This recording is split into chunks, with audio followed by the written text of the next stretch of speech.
Hello everyone, Assalamu alaikum. How are you all? I hope you are well.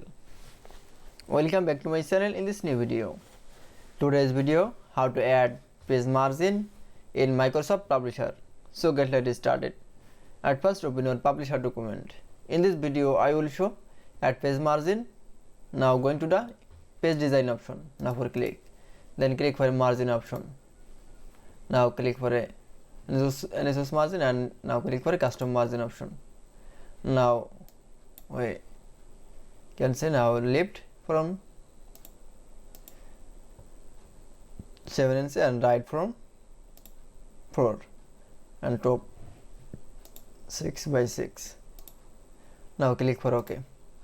That it's. Then we show add page margin in Publisher. Then again now click for a margin option. Then NSS margin.